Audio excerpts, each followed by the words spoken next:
Good morning class 8 Hindi द्वितीय भाषा में आज मैं तुम लोगों को वसीयत कहानी बताने जा रही हूँ। वसीयत कहानी में वसीयत का अर्थ होता है हमारे धन दौलत, हमारे पूर्वजों के द्वारा दिए गए धन दौलत, धन संपत्ति जो है वह वसीयत कहलाता है। तो जब हमारे पूर्वज वे हमारे लिए कुछ छोड़ जाते हैं तो वह हमारा कहलाता है वसीयत। उनका यह जो है धन जमा किया हुआ, मेहनत का काम किया हुआ, यह जो है वसीयत कहलाता है। तो वसीयत कहानी में बताया गया है कि लोग आजकल अपने अर्धांगिनी के साथ साथ और भी अपने बच्चे, अपने बेटे, अपने बेटियां या अपने जो रिश्तेदार हैं वे सब धन के लालच पर ही हमारे ओर आकर्षित होते हैं।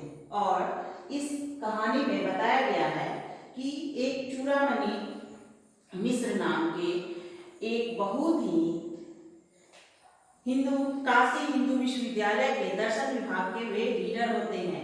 चूड़ामणि मिश्र नाम के एक व्यक्ति हैं जिनके पुत्र का नाम लालमणि और नीलमणि है। उनके दो पुत्र हैं, लालमणि और नीलमणि।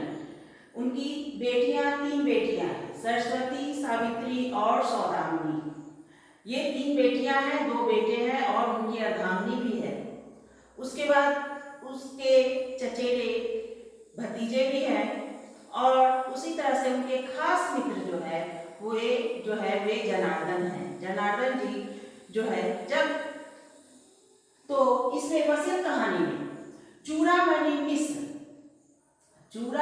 मिश्र जब उनका अंतिम समय आता है तो वे अपने खास मित्र जनार्दन को बुलाकर वे जो है अपना धन दौलत का बंटवारा उनके सामने उस बंटवारे का कागज जो है उन्हें सौंपते हुए कहते हैं कि इसका एक कॉपी जो है हमारा कोर्ट में रखा है और ये दूसरा कॉपी मैं तुम्हें दे रहा हूँ। मेरे मरने के उपरांत इसमें सभी बातें लिखी गई है कि मेरे मरने के उपरांत किसे कितना धन देना है। तो धन के लालच में इस कहानी के द्वारा यह भी बताया गया है कि धन के लालच में लोग कितने लालची होते हैं, धन के कितने लालची होते हैं। यहाँ तक कि हमारे बच्चे, हमारे खास जो लोग होते हैं वे सभी धन दौलत के लालच में ही वे हमारा साथ देते हैं। यदि हम उन्हें धन दौलत का लालच न दिखाए तो वह भी जो है वह किस तरह की गालियां उन्हें सुनने को मिलता है मरने के उपरांत चूड़ामणि जी को, वह इस कहानी के द्वारा बताया गया है। तो चूड़ामणि जी जैसे कि वे मरने की अवस्था में होते हैं तो अपने खास मित्र जनार्दन को बुलाकर वे वसीयत के सभी कागजों को वे जो है उन्हें सौंपते हुए कहते हैं कि इसका दूसरा प्रति जो है, इसका दूसरा कॉपी कोर्ट में रखा है और यह पहला प्रति मैं तुम्हारे हाथ में दे रहा हूँ। मेरे मरने के उपरांत इसके आधार पर ही तुम हमारे धन संपत्ति का वसीयत का बंटवारा कर देना। तो इस तरह से जब उनका मृत्यु हो जाता है वे काशी हिंदू विश्वविद्यालय के दर्शन डिपार्टमेंट के वे लीडर होते हैं और उन्हें इंटरनेशनल लेवल पर भी जो है उन्हें बहुत ही विद्वता प्राप्त होती है। उन्हें जो है इंटरनेशनल लेवल का गोल्ड मेडल भी दिया गया होता है। तो इस तरह से वे चूड़ामणि जो है जब उनकी मृत्यु हो जाती है तो जनार्दन और दसवें का काम जब समाप्त हो जाता है तो उसी दिन जनार्दन जो उनके खास मित्र हैं वे आते हैं, उनके घर पर आते हैं और उसके पूरे परिवार, चूड़ामणि के पूरे परिवार में वे वसीयत के अनुसार उनका बंटवारा करते हुए उन्हें धन संपत्ति सौंपने का कार्य करते हैं। तो उसमें जैसे जैसे वे पढ़ते हैं इसमें जो दिया गया है, इसमें जो बंटवारे का भाग जो दिया गया है किस तरह से किसे कितना मिलना चाहिए, तो तो इस तरह से वे जो है ये जो चूड़ामणि जो है इस तरह से बंटवारे का भाग कर देते हैं, जिस तरह से उनका जो ख्याल रखा, जो उनके दुख दर्द में साथ दिया, जिस तरह का उनके साथ जो व्यवहार था, उस तरह उस आधार पर वे बंटवारे का कागज बना देते हैं। जैसे ही मरने के बाद 10 दिन के बाद जनार्दन जो है उस वसीयत के आधार पर उसके घर के परिवार, चूड़ामणि के घर के लोगों के बीच वे वसीयतनामा पढ़ते हैं।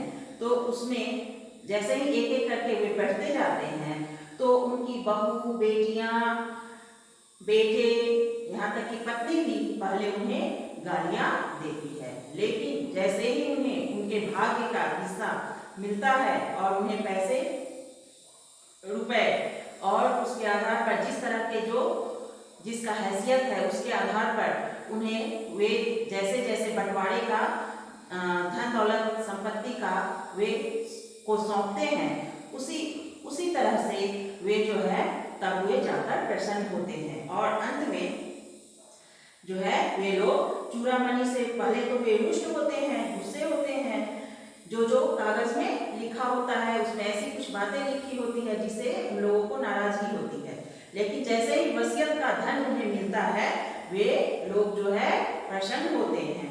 और इसके आधार पर लेखक यह भी स्पष्ट किए हैं कि धन के आगे सभी रिश्ते बेकार होता है, बेईमानी का माना जा सकता है। तो इसमें जो है वसीयत में तुम लोगों को इसमें मैं एक एक लाइन करके भी बताने जा रही हूँ। आज इसका फर्स्ट पार्ट में इसका पार्ट 1 ले लो।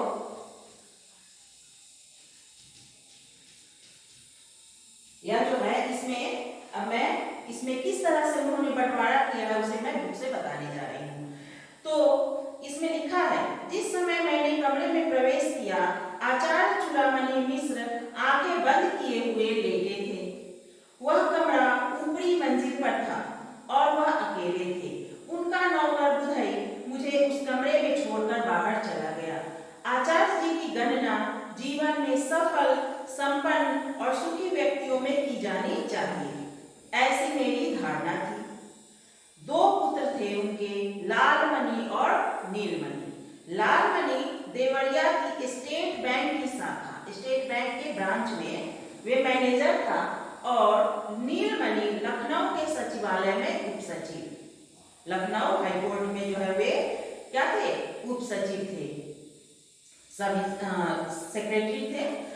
3 लड़कियां थी उनकी, सरस्वती, सावित्री और सौदामिनी। सरस्वती के पति श्री ज्ञानेंद्र नाथ पाठक इलाहाबाद में लोक निर्माण विभाग के अधीक्षक इंजीनियर थे। सावित्री के पति श्री जयनारायण तिवारी की सुल्तानपुर में आटे और तेल की मिलें थी तथा सौदामिनी के पति संजीव पांडे सेना में कर्नल थे और मेरठ छावनी में नियुक्त थी। आचार्य चूड़ामणि का और मेरा साथ करीब 40 वर्ष पुराना था। जनार्दन जी और चूड़ामणि मिश्र का साथ जो है वे बता रहे हैं कि 40 वर्ष पुराना था। एक ही दिन हम दोनों को बनारस हिंदू विश्वविद्यालय के दर्शन विभाग में नियुक्ति हुई थी। आचार्य रीडर बने थे और मैं प्रवक्ता। बीमारी के चौथे दिन आचार्य जी ने बुधई को भेजकर मुझे बुलाया था। थोड़ी देर तक मैं उनकी चारपाई के सामने खड़ा रहा कि वे आंखें खोले। अंत में हारकर मुझे ही बोलना पड़ा, गुरुदेव, आपका शिष्य जनार्दन जोशी आपकी सेवा में उपस्थित है। मेरा इतना कहना था कि आचार्य ने अपनी आंखें खोल दी। सजल नयनों से मुझे कुछ देर एकटक देखते रहे, फिर बोले, तुम आ गए जनार्दन, मेरा अंत समय आ गया है। तुम मेरे सबसे अधिक निकटस्थ नजदीकी रहे हो तो तुम्हें बुला भेजा। इसलिए उन्हें बुला भेजा। जनार्दन जी को चूड़ामणि जो है बुलाते हैं क्योंकि वे सबसे नजदीकी रिश्तेदार में वही हैं। मैंने आचार्य जी की बीमारी के संबंध में लालमणि से सब कुछ नीचे ही सुन लिया था। मेरी आंखों में भी आंसू आ गए। मैंने कहा, गुरुदेव, यह संसार असार है और यह शरीर नाश्वर है। कमजोर आवाज में आचार्य ने कहा, हाँ जनार्दन, यही पढ़ा है, लेकिन अभी मेरी अवस्था ही क्या है, कुल मिलाकर 75 वर्ष। और जैसे वे बेहद थके हों, उन्होंने आंखें मूंद ली। मैंने उन्हें धीरज बंधाया। दिल छोटा मत कीजिए गुरुदेव, बताइए मेरे लिए क्या आदेश है। आचार्य जी ने आंखें खोली। मेरे तकिए के नीचे कुछ कागज रखे हैं, उनमें मेरी वसीयत है। कल इसकी रजिस्ट्री यही घर पर करा चुका हूँ। एक प्रति न्यायालय में है। इस वसीयत के कार्यान्वयन के लिए मैंने तुम्हें नियुक्त किया है, तो यह वसीयत मैं तुम्हें सौंपता हूँ। मेरा प्राणांत होते ही यह वसीयत लागू हो जाएगी। गुरुदेव की असीम कृपा रही है मेरे ऊपर। यह कहकर मैंने आचार्य के तकिए के नीचे से कागजों का पुलिंदा निकाला। इधर मैंने उन कागजों को उलटना आरंभ किया, उधर आचार्य की आंखें उलटने लगी। मैंने तत्काल बुधई और लालमणि को बुलाकर आचार्य को भूमि पर उतारा। इधर मैंने उनके मुख में गंगा जल डाला, उधर आचार्य के प्राण महायात्रा पर निकल पड़े। बुधई को उनके कमरे में छोड़कर मैं लालमणि के साथ नीचे वाले बड़े हाल में आया। कागज का पुलिंदा मेरे हाथ में था। लालमणि ने पूछा, कैसे कागज है जोशी जी? यह पिता की वसीयत है और तुम्हारे पिता के कथनानुसार इसी समय से लागू हो जाती है, तो अब इसे पढ़ना आवश्यक है। एक छोटी सी भूमिका अपने संबंध में। फिर वसीयत के कार्यान्वयन के अनुच्छेद आरंभ हो गए थे। पहला अनुच्छेद इस प्रकार था, मैं चूड़ामणि मिश्र आदेश देता हूँ कि मेरा अंत्येष्टि संस्कार, जब उनका अंतिम संस्कार कर दिया जाएगा, तो सनातन धर्म की प्रथा से हो। उन्होंने यह लिखा था कि उनकी अंत्येष्टि क्रिया जो है वह सनातन धर्म के आधार पर हो, धर्म की प्रथा से हो। और अपने अंत्येष्टि संस्कार के लिए मैंने 50,000 की रकम अपनी अलमारी में अलग निकाल रखी है। जो क्रियाकर्म का व्यय काट कर मेरा अंत्येष्टि संस्कार करने वाले को मिलेगी, वैसे मेरा अंत्येष्टि संस्कार करने का उत्तरदायित्व मेरे ज्येष्ठ पुत्र लालमणि पर है। लेकिन मेरा आदेश है कि मेरा अंत्येष्टि संस्कार वही कर सकता है जो यज्ञोपवीत धारण किए हो और जिसके सिर पर शिखा हो। यदि मेरे ज्येष्ठ पुत्र में यह शर्त पूरी नहीं होती, तो नीचे लिखे नामों की तालिका के अनुसार प्राथमिकता के क्रम से यज्ञोपवीत और शिखा धारण करने वाला ही मेरा अंत्येष्टि संस्कार कर सकेगा। मैं पढ़ते पढ़ते रुक गया। लालमणि की ओर देखकर मैंने पूछा, क्यों चिरंजीव, तुम्हारे चोटी वोटी है कि नहीं? यहाँ पर शिखा कहा गया है।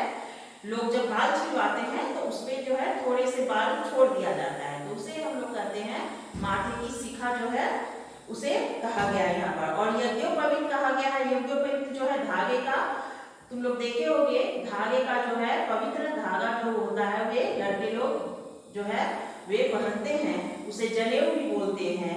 तो यह यज्ञोपवीत और शिखा, शिखा माथे पर जो है बाल मुंडवाने के बाद जो है वे छोटी सी चोटियां जो है बाल छोड़कर उसकी चोटी बनाकर रखते हैं। तो जो ये किए हुए होगा वही उनका अंत्येष्टि संस्कार करेगा। उन्होंने ऐसा उसमें लिखा था। मैं पढ़ते पढ़ते रुक गया। लालमणि की ओर देखकर मैंने पूछा, क्यों चिरंजीव, तुम्हारे चोटी वोटी है कि नहीं और यज्ञोपवीत पहनते हो या नहीं? कुछ उलझन के भाव से उसने कहा, चुटिया रख के कहीं स्टेट बैंक में नौकरी की जाती है और जनेऊ हर दूसरे दिन मैला हो जाता है, तो हमने पहनना ही छोड़ दिया। तब तो 50,000 गए हाथ से। तुम अंत्येष्टि संस्कार के योग्य नहीं हो। तुम्हारे पास नीलमणि का नंबर है, उसके भी न चोटी है न जनेऊ। यह तीसरे नंबर पर हमारा चचेरा भाई है, जगतपति मिश्र, राज ज्योतिषी। यह निहायत झूठा और आवारा है। ग्राहकों को फंसाने के लिए उसने एक बालिश की चोटी लहराती है और झूठी कस्में खाने के लिए मोटा सा जनेऊ पहने हुए है। जगतपति मुझसे भी एक बार 5 रुपए ऐंठ ले गया है। मैंने कुछ सोचकर कहा, लालमणि, हमारी सलाह मानो तो तुम किसी नाई की दुकान पर तत्काल मशीन से अपना बाल छटा लो तो चौथाई या आधी इंच की चोटी निकल आएगी। छोटी सी आएगी ही, वहां से लौटते हुए एक जनेऊ भी लेते आना। तो इस तरह से उसे जो है वह 50,000 की इनकम मिल जाता। मेरी बात सुनते ही लालमणि तीर की तरफ भागा और लालमणि के जाने के बाद मैंने वसीयत का दूसरा अनुच्छेद पढ़ा। मैं चूड़ामणि मिश्र चाहता हूं कि मेरी मृत्यु की सूचना तार या टेलीफोन द्वारा मेरी पत्नी जशोदा देवी, मेरे पुत्र लालमणि तथा नीलमणि, मेरी पुत्रियों सरस्वती, सावित्री और सौदामिनी तथा मेरे भतीजे जगतपति, श्रीपति और लोकपति को दे दी जाए। अन्य सगे संबंधियों को सूचना देने की कोई आवश्यकता नहीं। इन समस्त कुटुंब वालों की प्रतीक्षा 12 घंटे से लेकर 24 घंटे तक की जाए। इसके बाद मणिकर्णिका घाट पर मेरे शरीर का दाह संस्कार हो। मेरे 10वें के दिन समस्त सगे संबंधियों की उपस्थिति में मेरी वसीयत का शेषांश पढ़ा जाए। तो इस तरह से उन्होंने आगे पढ़ते हुए कहा, जब मुझे आचार्य जी की वसीयत में दिलचस्पी आने लगी थी, लेकिन आचार्य जी की आज्ञा मुझे सिरोधार्य करनी थी, इसलिए वसीयत को तह कर मैंने अपनी जेब के हवाले किया। कितनी शानदार शव यात्रा थी आचार्य चूड़ामणि की, मैं तो दंग रह गया था। वाराणसी के सभी धर्माध्यक्ष और पंडित सम्मिलित थे उसमें। शर्मा, शर्मी, कुछ नेता भी आ गए थे। जगतपति की आपत्तियों के बावजूद आचार्य की कपाल क्रिया उनके ज्येष्ठ पुत्र लालमणि ने की और अपनी चोटी और यज्ञोपवीत के बल पर 10वें दिन घर शुद्ध हो गया। मैं आचार्य की वसीयत लेकर उनके घर पहुंचा। अब जनार्दन जी वे उनका वसीयत लेकर उनके घर पहुंचते हैं। उनके सब परिवार वाले तथा सगे संबंधी आए वे होते हैं। मैंने वसीयत पढ़ना आरंभ किया। मैं चूड़ामणि मिश्र आदेश देता हूं कि मेरा दाह संस्कार करने वाले व्यक्ति की पत्नी सुतक हट जाने के 6 महीने नित्य प्रति सुबह स्नान करके 11 ब्राह्मणों की रसोई अपने हाथ से बनाकर उन्हें भोजन कराएगी। तो इस तरह से पहला अनुच्छेद वे पढ़ते हैं। वे जो है उनके वसीयत का पहला अनुच्छेद पढ़ते हैं। तो आज मैं तुम लोगों को यहीं तक बता रही हूँ और अगले क्लास में जो है मैं इसके आगे बताऊंगी। आज के लिए इतना ही। थैंक यू, धन्यवाद।